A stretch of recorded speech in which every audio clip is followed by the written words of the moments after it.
नारायणं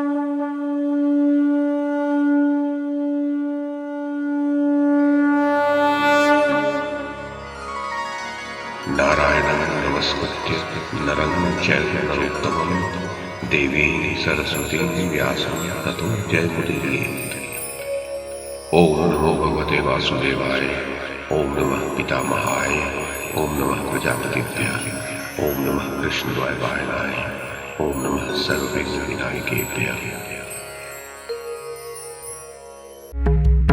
नमस्कार। महाभारत कथा श्रृंखला में आपका स्वागत है। श्रीमन महर्षि वेद व्यास द्वारा रचित महाकाव्य महाभारत को एक कथा श्रृंखला के रूप में प्रस्तुत करते हुए पिछली कड़ी में मैंने मूल संस्कृत ग्रंथ के प्रथम पर्व, जो आदि पर्व के नाम से प्रसिद्ध है, उसके 7वें उपपर्व अर्थात संभव पर्व में भीम की नागलोक से वापसी की जो कथा है उसे आपको सुनाया था।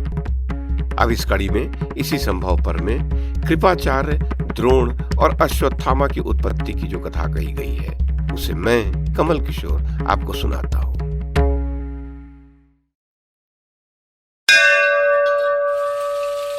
जन्मेजय ने पूछा, ब्राह्मण, कृपाचार्य का जन्म किस प्रकार हुआ?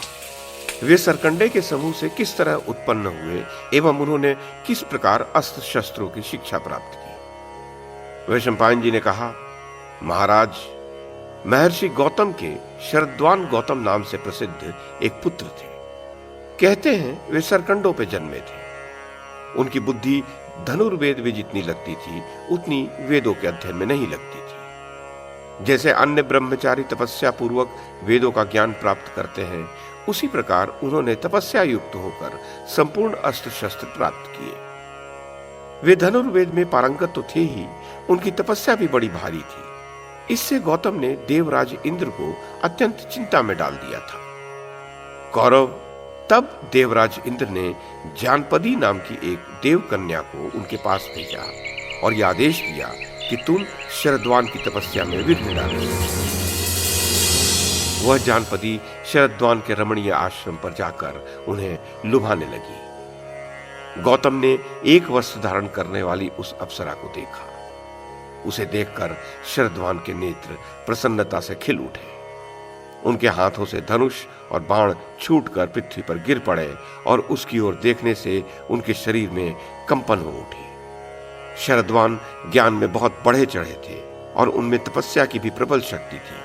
अतः वे अत्यंत धीरता पूर्वक अपनी मर्यादा में स्थित रहे, किंतु उनके मन में सहसा जो विकार उठा था उससे उनका वीर स्खलित हो गया।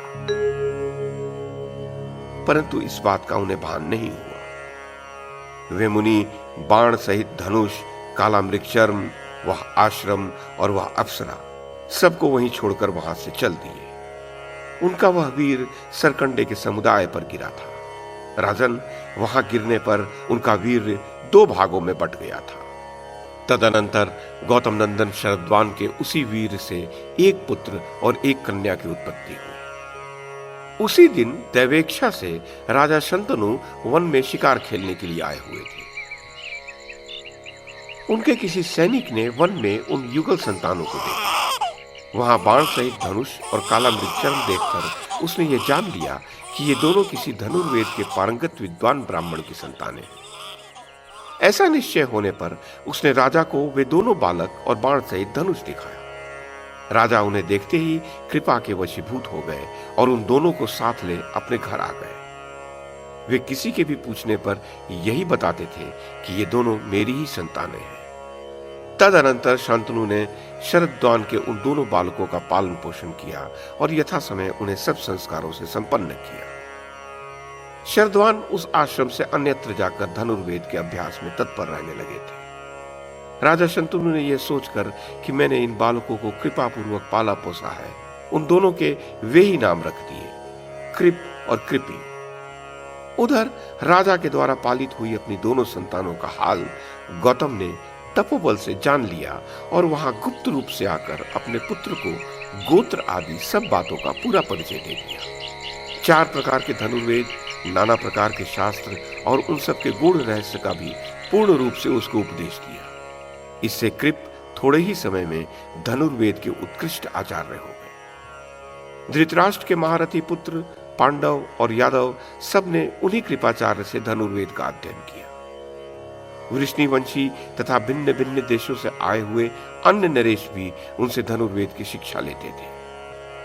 वैशंपायन जी कहते हैं, राजन, कृपाचार्य के द्वारा पूर्णतः शिक्षा मिल जाने पर पितामह भीष्म ने अपने पौत्रों में विशिष्ट योग्यता विकसित कराने के लिए भरद्वाज वंशी द्रोण को आचार्य के पद पर प्रतिष्ठित करके उनको शिष्य रूप में पांडवों तथा कौरवों को समर्पित कर दिया। आचार्य द्रोण ने उन सबको शिष्य रूप में स्वीकार किया और सभी पांडव और कौरव थोड़े ही समय में संपूर्ण शस्त्र विद्या में परम प्रवीण हो गए। जन्मेजय ने पूछा, ब्राह्मण, द्रोणाचार्य की उत्पत्ति कैसे हुई? उन्होंने किस प्रकार अस्त्र विद्या प्राप्त की? वे कुरु देश में कैसे आए? तथा वे महापराक्रमी द्रोण किसके पुत्र थे? साथ ही अश्वत्थामा जो द्रोण का पुत्र था कैसे उत्पन्न हुआ? वैशंपायन जी ने कहा, जन्मेजय, गंगा द्वार में भगवान भरद्वाज नाम से प्रसिद्ध एक महर्षि रहते थे। एक दिन उन्हें एक विशेष प्रकार के यज्ञ का अनुष्ठान करना था। इसके लिए वे महर्षियों को साथ लेकर गंगा जी में स्नान करने के लिए गए। वहां पहुंचकर महर्षि ने प्रत्यक्ष देखा, घृताची अप्सरा पहले से ही स्नान करके नदी के तट पर खड़ी हो वस्त्र बदल रही है। वह रूप और यौवन से संपन्न थी एवं यौवन के मद से उन्मत्त हुई सी जान पड़ती थी। उसी समय उसका वस्त्र खिसक गया और उसे उस अवस्था में देखकर ऋषि के मन में काम वासना जाग उठी और उनका मन उस अप्सरा में आसक्त हो गया, जिसके परिणाम स्वरूप उनका वीर्य स्खलित हो गया। ऋषि ने उस वीर्य को यज्ञ कलश अर्थात द्रोण में रख दिया।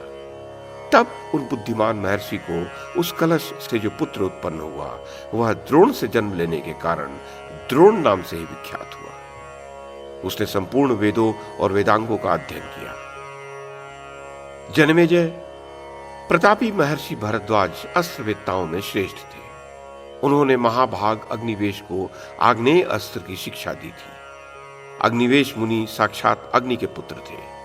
उन्होंने अपने गुरुपुत्र भरद्वाज नंदन द्रोण को उस आग्नेय नामक महान अस्त्र की शिक्षा दी। जन्मेजय, उन्हीं दिनों पृषत नाम से प्रसिद्ध एक भूपाल महर्षि भरद्वाज के मित्र हुआ करते थे। उन्हें भी उसी समय एक पुत्र हुआ जिसका नाम था द्रुपद। वह राजकुमार क्षत्रियों में श्रेष्ठ था।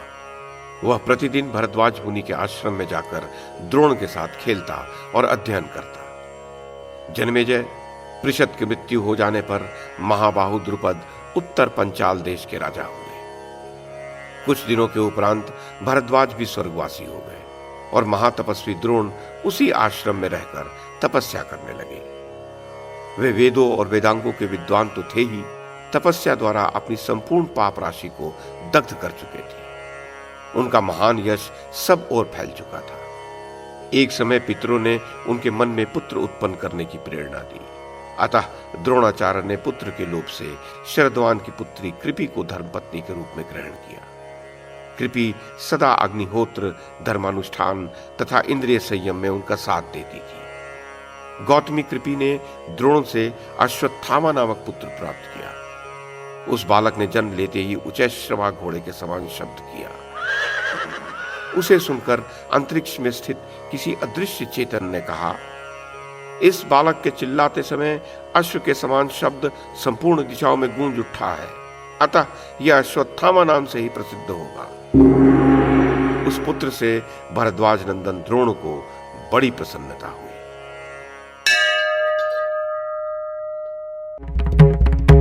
तो ये थी आदि पर्व के 7वें उपपर्व अर्थात संभव पर्व में कृपाचार्य, द्रोण और अश्वत्थामा की उत्पत्ति की कथा। इस कड़ी में बस इतना ही। अगली कड़ी में इससे आगे की कथा सुनाऊंगा। YouTube के माध्यम से महाभारत की कथा को एक श्रृंखला के रूप में प्रस्तुत करने का हमारा ये प्रयास यदि आपको सराहनीय लगा हो तो कृपया इस कड़ी को लाइक और शेयर करें, चैनल को सब्सक्राइब करें और बेल आइकन को दबाएं। साथ में अन्य लोगों को भी देखने के लिए प्रेरित करें। धन्यवाद और नमस्कार।